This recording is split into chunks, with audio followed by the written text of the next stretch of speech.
So you have a ton of expensive gear and a client wants you to travel around the world, which means crossing borders, going through customs, and dealing with the dreaded Carnet.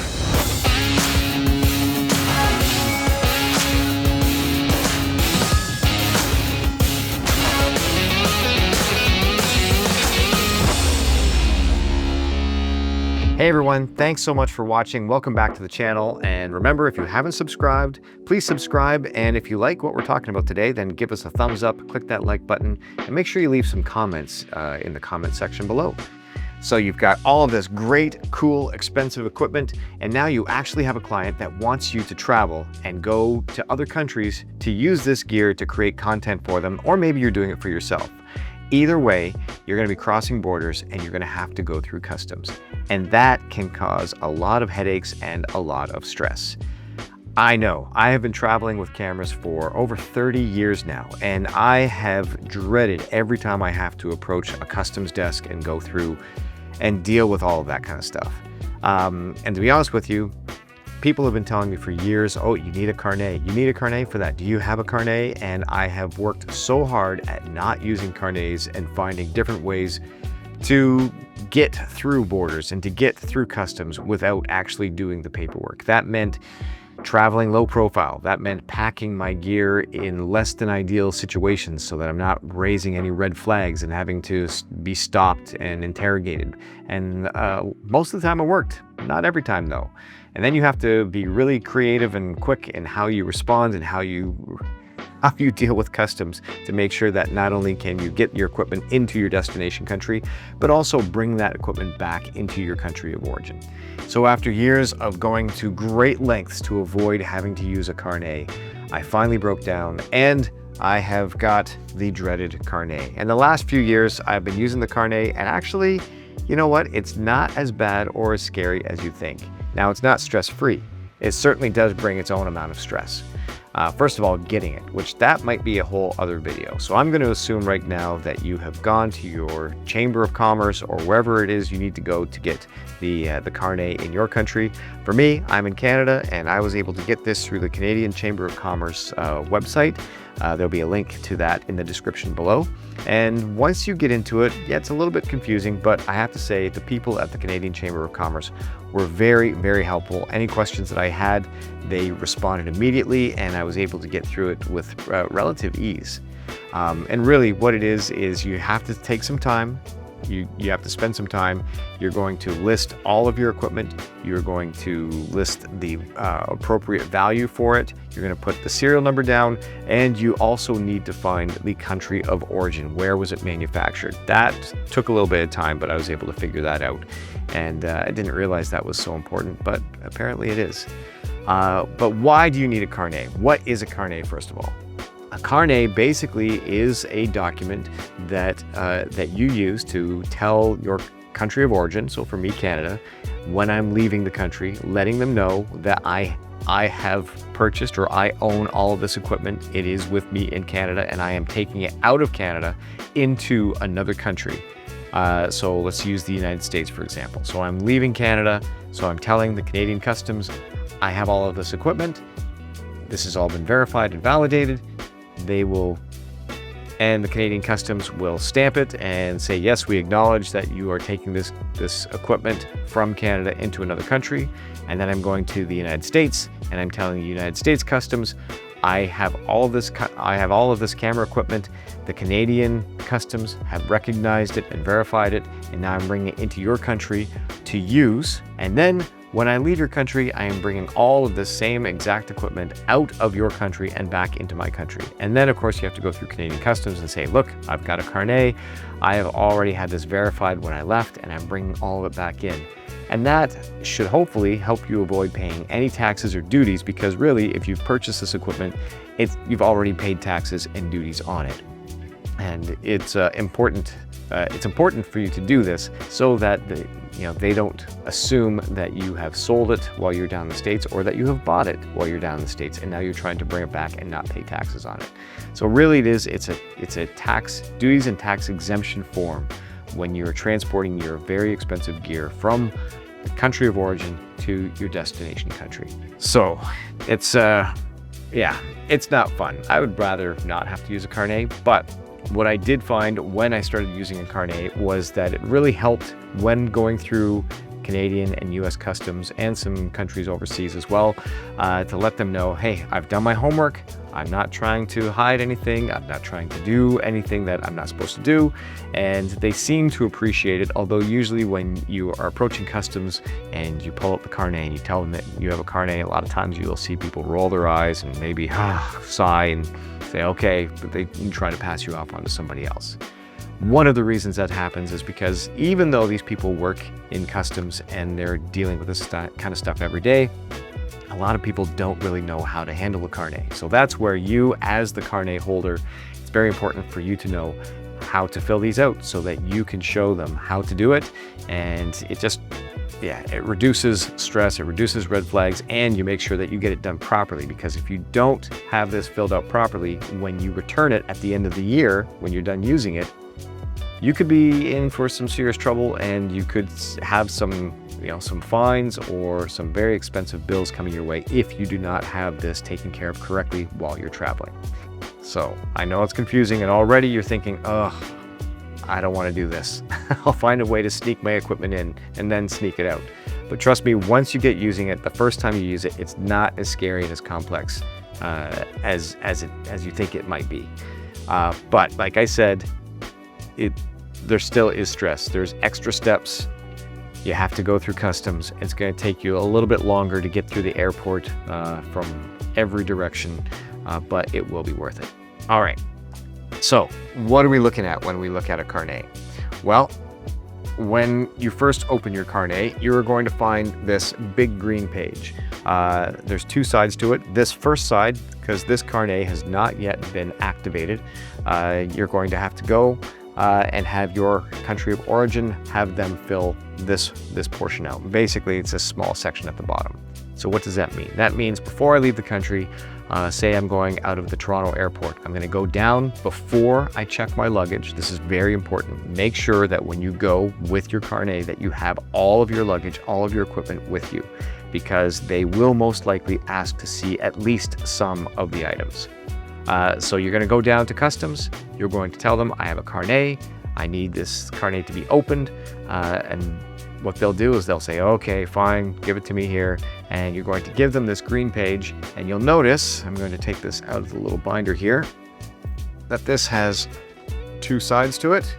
One side with all of your equipment with values and serial numbers and the country of origin. And on the other side is a section that they need to fill this out to open it and activate it. So what they're going to do is they're going to say, all right, show me item number 1 and number 7 or something like that. Or maybe they'll need to see everything. Sometimes they do, but usually they just want to see 1 or 2 more of the most expensive pieces. And they're going to verify your serial number. Once they do that, then they are going to fill out this portion here. They're going to date it. They're going to sign it. They're going to stamp it. And now your Carnet is active. But you're not done yet, okay? That's just your first time using this Carnet for the coming year. Now, what you need to do is before you leave your country of origin, so before I leave Canada, I am going to fill out this first yellow page. And so this is very important that you look at the numbers. And it's this tiny little number in this little box here under exportation. And it says counterfoil number 1. And what you're going to do in section number 1, you are going to fill out the goods described in the general list under the item numbers. So basically what that means is you are telling the Canadian government, I am taking items 1 through 5 and 10 through 12, or whatever items that you're taking. So what I do is I usually just list the numbers of the items that I am taking, and I leave out the items that I am not taking. And I just list those numbers there. Then under section number 2, final date for duty-free reimportation. And you'll see that you have a spot to put the year, the month, and the day. And so you're going to put the day that you're coming home. What day are you coming back to your country of origin? And here is a very important tip that a very nice customs agent told me one time. Give yourself a few extra days. So if I am coming home on October 18th, I won't put down October 18th. I will put down maybe October 24 or something like that. Give yourself a few extra days just in case there's some flight delays or travel plans are interrupted, or you're on a shoot and for some reason you need to extend your stay a little bit longer, because you need that date to match the date that you actually get back, or not match, but it can't exceed the dates that you come back. So meaning if I'm coming home on the 18th, but I accidentally come home on the 24th because of whatever reason, then it can cause problems when you turn the Carnet in, or it can cause problems when you're coming back through customs, because they're like, oh, that date's already passed. Why did you stay longer? And it can raise some red flags. So a very nice idea from a very nice customs agent. Give yourself a few extra days. Under number 3, other remarks, you're going to want to put down, what cases are these being brought in. So if you're bringing a couple of hard cases, a couple of Nanook cases, or a backpack or a suitcase. So I would say, I'm bringing 2 hard cases, tripod case, a backpack, and a suitcase. That's what's carrying all of this equipment in it. And then under 4, 5, 6, and 7, that's all for the customs agent to fill out. So after they have looked at this and they have verified your serial numbers and they check it out, then they are going to write in their name, their place, all that kind of stuff, and give you a stamp, right? But you're not done yet, okay? And so you are going to keep this document, and you'll keep this with you, and you'll return it at the end of the year. So that's document number 1 for Canada Customs before you leave. So what's next? Well, I'm just going to go through here. You need to leave them with a document as well. So what does that mean? Well, you're going to go through your little binder here that the Chamber of Commerce has given you, and you are going to find this form, the exportation form. Okay, and what you are going to do is you're going to fill this thing out with the same information that you used in that little box, and you're going to leave this with them. So basically, you're going to take this one and means of transport. Under D, means of transport, you're going to put in, how are you transporting this? Are you on a train, or by car crossing the border, or are you on a plane? So you're going to put your flight number if you're flying. So whatever means of transport is, how are you getting across into that country? This is where you're going to put down the item numbers. So make sure they match the same item numbers that you had on that smaller form that you were keeping with you.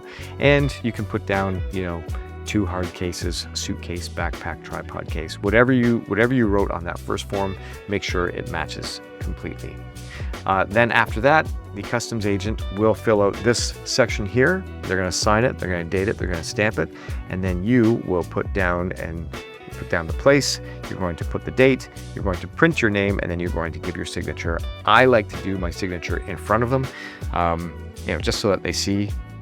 A couple times when I did sign it ahead of time, the customs agents weren't happy with that. They want to see you sign it. Not everyone, but it is good to sign it in front of them. So make sure you carry a pen with you when you're going through all this stuff.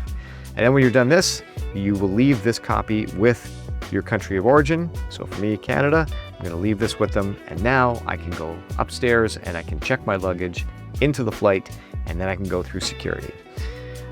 If you're flying from Canada, most Canadian airports have an American customs desk inside, or you're going to pass through American customs before you get on your flight, which can be very handy because at least then you can enjoy your flight. You don't have to worry about that on the other end. So you're not done yet. Okay, now you're going to go through American customs, and when you go through American customs, you are going to go and you're going to go up to the customs officer, and they say, where are you traveling to? What are you doing? Why are you going here? And you're going to tell them your business, and you're going to tell them, I have a Carnet. And then they're going to roll their eyes and they're going to say, okay, fine. And then they're going to take you back to another room where you will sit, and hopefully not sit and wait too long, but you'll have to wait for their Carnet person. When their Carnet person comes out and they call you up to the desk, you're now going to do the same thing, okay? You are going to take the white form, and you can see that this says importation. So this is for the country, the destination country that you're going to. So I'm going to the United States, so this belongs to them. I need to fill it out, and just exactly as I did that yellow form for Canada, I'm going to fill out the exact same stuff. Means of transport, your flight number, or however you're transporting it, your package details, your cases, your item numbers that you're bringing with you, and then then you'll be signing it and dating it. They're going to sign it, date it, and stamp it, and then they will keep this portion. And just as you did with your country of origin, so again, for me, Canada, you're going to find the white version. It's the exact same document, same information, but this is the white copy. This is for the country of the destination, so for me, the United States. And one thing I should make sure to tell you is when you're filling these out, look for the counterfoil number and make sure that you are always on the right one. So for your first trip, you're going to be filling out counterfoil number 1, and every one of these things, whether it's this guy, right, or the yellow version of this for your country of origin, or if it's one of these guys for the United States, you make sure that they all are counterfoil number 1, and then on your second trip, then you'll want counterfoil number 2 for your second trip. Counterfoil number 3, and make sure that these numbers always match. If they don't match, you can be in for a lot of headaches and stuff later on. So always look for that number 1. Make sure your counterfoil numbers always match and you give the right ones. Now you've done that, they let you go, you go sit in the lounge, you have some coffee, you get on your flight, you go to wherever you're going, and you do your shoot, and you're having a really good time. Now, something to be aware of, especially if you're traveling to the States. Not every American airport has a customs desk in it. So wherever you're flying to in the States, when you're going to leave, you're going to have to plan ahead, and you're going to have to make sure that you have access to the CBP, the American Customs, before you come back to Canada or wherever you're going. So it's a little bit of a hassle. You'll have to plan around it. Some airports that even do have a CBP desk, they might not be there 24/7. So you're going to have to check and confirm what are their hours, where do you find them, and give yourself enough time to get to the airport, bring all of your luggage, all of your items down to the American Customs, have them verify the serial numbers, and then you're going to have to go through this whole process again. Something that I've had to do a few times is when I'm flying out of an airport that doesn't have an American Customs desk, I have to find a place that does, as close by as I can. And so you're going to want to call them. You're going to want to tell them the situation. Tell them, listen, I'm leaving on Friday, but there's no office there. Where do I find you, and how can I get in to see you so that I can have this form filled out? And you have to have it filled out. You really do. They will work with you, and I've had it where, I'm leaving on a Friday, but they're like, well, listen, we're only open Wednesday from 6 to 9 p.m. or Thursday, blah, blah, blah. And so there's been a few times where I've had to make sure that I can get down to wherever they are, sometimes a couple of days before I leave, so that they can verify the equipment, fill up their side of the form, take that paper, and then you're fine. So it is a bit of a hassle.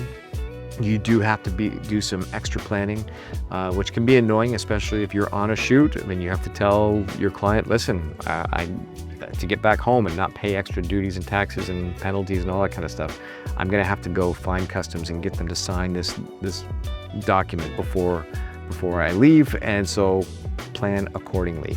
And there are websites to help you find where these American Customs desks are. It's strange because I think I was in Washington, D.C. one time, and I can't remember which one it was. I think it was the Reagan Airport did not, and that was the one I was flying in and out of. So I had to go to Dulles the day before and have customs sign all of my stuff. And then the next day, then I could fly out of Reagan. So what do they do? What are you going to do when you're trying to leave your destination country? So when I'm trying to leave the United States, well, first I'm going to go down, I'm going to make those arrangements, I'm going to get there, and then I'm going to present myself, my passport, and my equipment, and my Carnet. And now they will have filled this out when you are entering the United States, and now before you leave, they need to fill this out, and it's going to have the exact same information that you had up above. You're going to put down your item numbers of the equipment you're bringing in. That customs officer will fill out his section. He will sign it, date it, stamp it. And you now need to give them another white paper. You're going to want to give them the re-exportation document. And again, you want to make sure that you're giving them the same number, counterfoil number 1, or whatever trip you are on. And again, same thing, means of transport. Well, now I'm flying home. What's my flight number? What item numbers, and the cases that I've got them packed in, suitcases, hard cases, backpack, whatever. You're going to, sign it, date it, all of that kind of stuff, and they're going to fill up this section and they're going to stamp it. And now you can go and you can sit in the lounge, have a coffee, and then wait to fly home. Now you've flown home. So I have just returned to Canada. What do I do? Well, when I'm going through Canada Customs, first of all, I'm going to declare that I am bringing commercial goods back with me. And that means that when you bring your little paper up to the Canada Customs person and they look at it and they say, commercial goods, what are you bringing back? I say, well, I'm bringing back photography equipment or video equipment. Do you have a Carnet? Yes, I have a Carnet. Oh, okay, no problem. Then they'll give you a little form. You go down, you wait for your luggage. And then as you're leaving the luggage area, you have to go past the Canada Customs guy and hand your little form in. And as you're approaching them, have your Carnet out. Tell them, I've got a Carnet. They say, okay, good, go to the right. And you go into that back room and you're gonna wait for a Canada Customs person to call you over. And you're gonna tell them, I have a Carnet. And they'll say, we wanna see it. They may or may not ask to see some of the equipment and verify the serial numbers. Usually they don't, but sometimes they do. So you have to have all of your luggage, all of your equipment with you. And now you are going to take counterfoil number 1, which I've got these all spread out all over the place again. Okay, counterfoil number 1. And when you left the country, you had filled out this top portion. Now you're coming back into the country, you're going to fill out this bottom portion and the exact same stuff. Item numbers of the equipment that you took, blah, blah, blah. They'll sign it, they'll stamp it. And of course you have to give them a piece of paper to keep, which will be this yellow paper. And same deal, means of transport, I came in on flight, blah, blah, blah. And these are the item numbers that I brought with me, and I used these cases. And you're going to sign it, date it, and they are going to fill their portion, stamp it, and you leave this with them, and you're done. So all of that to say, it's a hassle. Once you do it a couple of times, it's not as confusing. You will sometimes have to lead the customs agent through because they'll ask you, what am I supposed to fill out? Or some are very good at it. Others are just like, what am I supposed to do? What do you want me to do? So it is a bit of a hassle, but you'll save yourself some real headaches, because sometimes when you're going in and out of a country and going through customs and you've got 6 or 7 cases, you've got your suitcase, you've got a tripod case, you've got a couple of hard cases with your gear, and they'll want to know, what are you bringing into our country? And even when you're coming back home, why do you have all of this stuff? Did you do the proper paperwork, right? They want to make sure that you're not trying to smuggle or sneak anything in. They want to make sure that you're not taking stuff down into their country and selling it and pocketing some cash, or you're buying stuff really cheap and not paying the duties and taxes that you're supposed to owe when you come back into the country. So if you're traveling with expensive equipment and you want to save yourself some real headaches and not get hung up, having a Carnet, although it is a bit annoying, will save you a load of grief. I highly recommend doing it and doing it properly. I think you'll have a lot more luck and a lot more grace when you're crossing through customs. The other thing I wanted to mention is, if you are enjoying this kind of stuff, you like travel videos, if you like diving in shipwrecks, check out my other channel, RecWatch TV, right here on YouTube, and check out recwatchmag.com for our online magazine. We are actually getting ready to do a big adventure down in the Bahamas. Some very cool stuff. We're doing the first ever official government-approved archaeological search for pirates in the Caribbean, and it's going to be very exciting, so make sure you watch for that.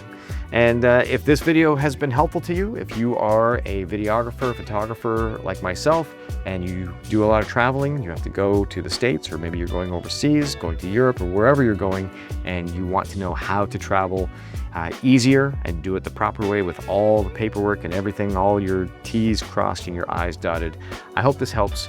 And if it did, please give me a thumbs up. Thanks so much for watching. Subscribe. If you have a comment, please leave it below. Maybe you have an interesting story, or you have some insight, better ways to travel, better ways to deal with customs and all of that kind of stuff. Airlines, that would be a great one. Leave a comment below. We'd love to hear from you. Thanks so much for watching. We'll see you later.